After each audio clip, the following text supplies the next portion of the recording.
They laughed at this theory until they found it. For nearly 4,500 years, the Great Pyramid of Ramu has towered over the desert, guarding secrets from a lost civilization. But a team of archaeologists made a discovery that rewrites history. An entire underground city hidden 4,000 feet below the sands, stretching far beyond the size of the pyramids themselves. And the most shocking part? This forgotten metropolis could be the key to unlocking the last missing tomb of Egypt's mysterious 18th dynasty, the final resting place of King Setka II. A small team of researchers gathered near the Pyramid of Ramu, unaware that what they were about to find would challenge everything we thought we knew about ancient Egypt. Title: The Underground Discovery That Changes Everything on Screen. Text. Title appears on screen. A room full of journalists sat in stunned silence as a team of researchers in Italy made an announcement so shocking, many thought it had to be a hoax. They weren't claiming to have found just a few hidden chambers beneath Egypt's pyramids. No, what they were saying was far bigger. A vast underground city, buried thousands of feet beneath the sands of Giza. And not just tunnels or passageways, but a massive, mile-wide complex stretching deeper than the Empire State Building is tall. For centuries, the pyramids have been some of the most studied structures on Earth. Millions of tourists visit them. Archaeologists have devoted their entire careers to understanding them. Yet, according to this research team, everyone had missed something 10 times bigger than the pyramids themselves. Standing before the skeptical crowd, Dr. Marco Vestri, the lead researcher, spoke with unwavering confidence. His team, called the Novus Project, had revolutionized satellite data analysis, revealing hidden structures beneath the desert floor. As he spoke, the team displayed stunning 3D reconstructions of what they claimed lay beneath. Entire networks of corridors, chambers, and even vast open spaces untouched for thousands of years. Dr. Marco Vestri's words hung in the air, leaving the audience to grapple with the enormity of the discovery. But the biggest question remained: how could something this enormous stay hidden for so long? And if this discovery was real, what would it mean for everything we thought we knew about ancient Egypt? Imagine standing at the base of the Great Pyramid, staring up at its towering peak. Now imagine that what you see is only the entrance, a doorway to something far more incredible, buried deep below. To understand how this shocking claim came to light, we need to go back to where it all started. Egypt's legendary pyramids, the Great Pyramid of Ranakhet, the Pyramid of Setuka, and the smallest, the Pyramid of Menaru, have been mapped, excavated, and studied for centuries. But in a quiet town in Italy, 3 researchers from completely different fields met in what would become the most game-changing collaboration in modern archaeology. There was Dr. Alessandro Riva, a physics professor with an intense, almost obsessive way of analyzing problems.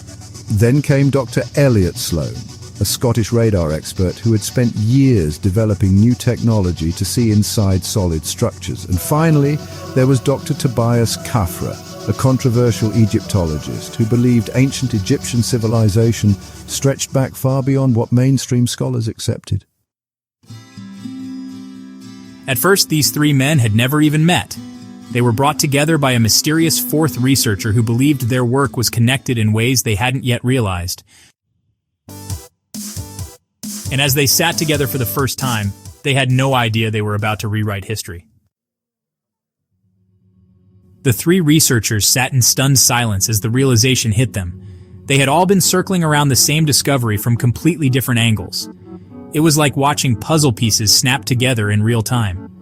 Dr. Tobias Kafra had been studying ancient texts describing a mysterious passage in the Great Pyramid. Meanwhile, Dr. Alessandro Riva and Dr. Elliot Sloan had detected hidden chambers using advanced scanning technology, and when they compared notes, everything lined up perfectly. Here's the kicker. They hadn't even been looking for underground cities. Their original goal? To scan the Pyramid of Setuka for unknown chambers. That's it. In October 2022, they published a small paper detailing their discovery. Hidden rooms and corridors inside the pyramid. It caught some attention, but nothing groundbreaking. But then something strange happened. At the base of the pyramid, our instruments picked up a thermal anomaly, a heat signature where there shouldn't have been one. Dr. Riva, a relentless questioner by nature, couldn't let it go. What if this isn't just a chamber? What if we're only seeing the tip of something much, much bigger? That single thought sent them down a rabbit hole that would change everything. To look deeper, underground, the team pioneered a completely new type of scanning using synthetic aperture radar technology. But instead of using it in the conventional way, they converted light signals into sound signals. That was the game changer. Sound waves travel through solid rock far better than light, revealing hidden structures in ways traditional archaeology never could. Dr. Riva put it simply. Granite is perfect for sound. If there's something down there, sound will find it. And what they found defied logic. Mainstream archaeology tells us the ancient Egyptians built the pyramids with nothing more than copper tools, wooden sleds, and raw manpower. No heavy machinery, no iron chisels, nothing that should have allowed them to carve out massive underground structures. Yet the scans told a different story. Deep beneath the desert floor, they detected a vast system of geometric chambers, some the size of football fields. Even more shocking, there were signs of an ancient water system that had remained intact for thousands of years. If true, it would be like discovering medieval peasants had secretly built underground skyscrapers. The technology simply shouldn't have existed. The first mind-blowing revelation came when they focused on the Pyramid of Setu Ka itself. Inside, they detected 5 zigzag-shaped structures, each layered with what resembled pagoda-like roofs. These chambers had never been seen before. When they expanded their scans beyond the pyramid, the data revealed pathways leading even deeper underground. And that's when everything changed. Just when the researchers thought they had uncovered the full extent of their findings, the second revelation pushed their claim into the realm of the unbelievable. As they traced the underground pathways deeper with their radar technology, they discovered 8 colossal vertical shafts beneath the pyramid, each one a cylinder over 35 feet wide, larger than a city bus. But what stunned them the most? These shafts plunged over 2,100 feet into the earth. Let that sink in. If you stacked the Empire State Building on top of itself, it still wouldn't reach that deep. This wasn't just another hidden chamber or a small tunnel, a discovery that archaeologists make every few decades. This was a structure so massive that it made the pyramids above look insignificant by comparison. Imagine if someone revealed that the Statue of Liberty was just the tip of an underground skyscraper buried half a mile deep. That's the scale of what these researchers were claiming. And the mystery deepened. The researchers claimed that these shafts weren't just vertical tunnels, they featured spiral pathways, almost like a DNA helix, corkscrewing down into the darkness. Dr. Elliot Sloan, the team's radar expert, admitted he was skeptical at first. I kept asking myself, are we seeing real structures or just reflections? Could this be some kind of scanning error? But after running multiple scans from different angles, the results were consistent every single time. To remove human error, they even ran the data through an AI analysis system. The AI confirmed it. The structures were real. And then came the most shocking part of the discovery. At the bottom of these massive shafts, more than 2,100 feet below the surface, the scans revealed 2 enormous rectangular chambers, each about 260 feet wide, the size of a football field. These chambers were directly connected to the 8 vertical shafts. But between them sat something even stranger, a smaller structure with a bright central point. According to the researchers, the vibration signals at the base of the shafts were the strongest, suggesting they were designed as connection points. But even that wasn't the end. Their scans picked up geometric grid patterns, 90-degree angles, and what looked like a vast underground water circulation system. A network of unknown structures spreading beneath the entire Giza Plateau. Dr. Riva didn't hold back. He told the press that what they were seeing wasn't just a random set of tunnels. This was a fully integrated underground complex, connecting all three pyramids. The hidden engineering of the pyramids. According to their calculations, these massive vertical shafts may have been built to support the weight of the pyramids, improving structural stability by 31%. This was a wild claim. The Pyramid of Setuka is one of the heaviest structures on Earth. If it didn't have a solid foundation, it should have sunk at least 30 feet into the desert sand over time. But it hadn't. And even more strangely, the researchers found evidence connecting their underground discovery to the Well of Osiris, a known structure on the Giza Plateau. Officially, the well is only about 100 feet deep, but their scans suggested it extended over 650 feet, potentially serving as an access point to the underground network. If even half of what they were claiming was true, history books would have to be rewritten. How did an ancient civilization excavate structures this deep? What technology could they have used? And why would they build such a massive underground system in the first place? The brutal backlash. Now, if you're thinking this all sounds too incredible to be true, you're not alone. The scientific backlash was immediate and brutal. These claims are completely false and fake news. Their scanning methods aren't scientifically approved. These researchers are either delusional or lying. Dr. Zahi Hawass, Egypt's most famous archaeologist and former Minister of Antiquities, didn't mince words. He called the claims completely false and fake news, stating that their scanning methods weren't scientifically approved. These researchers are either delusional or lying, he told reporters. The claim is an extreme exaggeration. No existing radar technology is capable of penetrating thousands of feet into solid rock.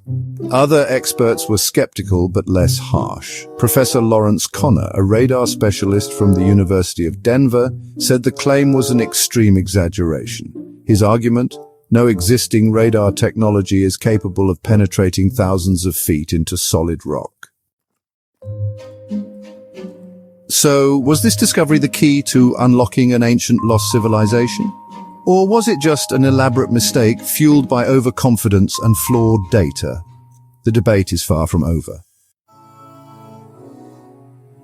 The battle over the truth, so case closed, right? Another sensational claim that falls apart under scrutiny. Not quite. The research team fired back hard against their critics. They pointed out that their scanning technology wasn't some unproven gimmick. It had already been used successfully to map other deep underground structures.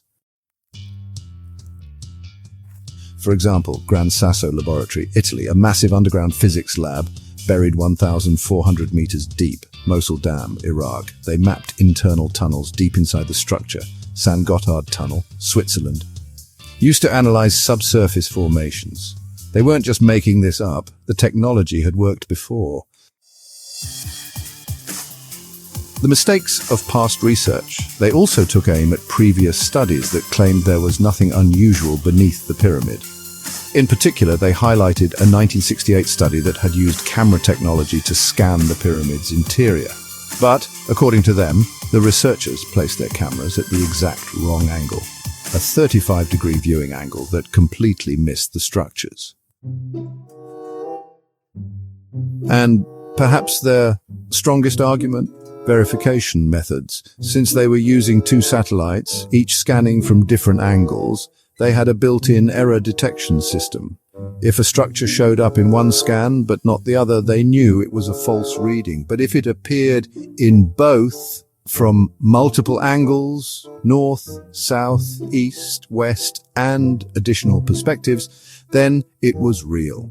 And according to them, the structures showed up every single time. This is what makes this discovery so hard to dismiss. The researchers behind it, Manga and beyond, are well respected in their fields. They're not just rogue theorists. They published a peer-reviewed paper proving they could scan inside the pyramids. And elements of their findings align with historical patterns. Professor Lawrence Connor, despite his skepticism, admitted that it was conceivable that small underground structures beneath the pyramids could exist. His reasoning: many ancient cultures, including the Mayans, built their pyramids atop caves or underground chambers that held spiritual or ceremonial significance. And then there's the most unsettling question of all. If these structures really exist, how did we miss them for so long? What else might we be missing? And what does that say about how certain we should be about our current understanding of the ancient world? Because history has taught us one thing over and over again: the biggest discoveries always start as impossible theories. The myth becomes reality. The wildest part of this entire discovery isn't just what they claim to have found. It's how perfectly it aligns with myths, prophecies, and ancient legends. For centuries, whispers of hidden chambers, lost knowledge, and secret tunnels beneath Giza have persisted. In the 10th century, Caliph al-Ma'mun forced his way into the Great Pyramid, believing it hid treasure and ancient wisdom. Edgar Cayce, the famous sleeping prophet, predicted in the 1930s that a haul of records would one day be discovered beneath the Sphinx. Herodotus, the Greek historian, wrote of vast underground chambers beneath the pyramids over 2,000 years ago. These stories were always dismissed as fantasy. But what if they weren't? What if these glimpses through history were real, pieces of a puzzle that modern science is only now uncovering? The Egyptian afterlife, was it real? This isn't just about some underground structures. The researchers believe they might have uncovered something described in Egyptian texts for thousands of years. Ancient Egyptian religion describes three key realms: Amenti, the realm of the dead, ruled by Osiris, Rostal, the name for the surface monuments at Giza, Duatet, a celestial underworld hidden beneath the earth. May, the Egyptologist on the team, pointed out something chilling. These three realms represent the ancient principle of as above, so below, the idea that the cosmos is mirrored on Earth. And incredibly, this discovery matches that idea perfectly. One ancient text, the Emerald Tablet, attributed to the Egyptian god of wisdom, Thoth, describes the construction of Amenti as containing deep wells built to bring light and life to the underworld, massive underground chambers connected to the afterlife. Does that sound familiar? Because it sounds exactly like what they found. Huge vertical shafts, an underground water system, and vast chambers deep beneath the pyramids. The team also found weird numerical patterns in the structures, alignments that match ancient Egyptian mathematical principles. For example, the underground chambers are 648 meters deep, exactly double 324, a number with significance in ancient Egyptian mathematics. The Temple of the Valley, associated with Pharaoh Khufu, contains patterns forming the numbers 3, 7, and 1. When applying a sigma function to 2371, the result is 432, a number that appears in ancient cosmology across multiple civilizations. How could the ancient Egyptians, with only copper tools, create thousands of feet of underground structures aligned with sacred numbers? Even more bizarre, similar underground complexes exist across the world, in Turkey, India, and beyond. Were they part of a shared ancient knowledge? What were they trying to achieve, and what did they know that we've forgotten? What happens next? The research team is preparing a comprehensive publication of their findings. Their next step: scan the entire Giza plateau using their technology. Push for a targeted excavation to verify whether the structures are real. Despite the skepticism, the only way to prove these discoveries are true is through targeted excavation. But that leaves one final question. What will they find if they dig? Could this really be the legendary halls of Amenti, hidden beneath one of the most studied monuments in human history?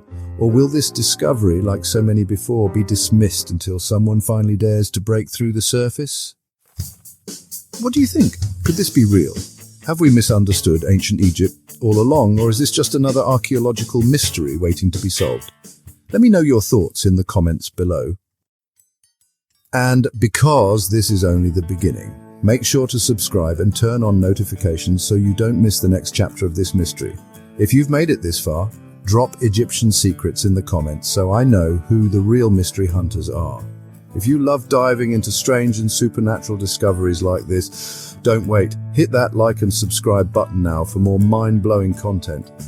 As always, I appreciate you all. Stay curious, keep an open mind, and I'll see you in the next episode.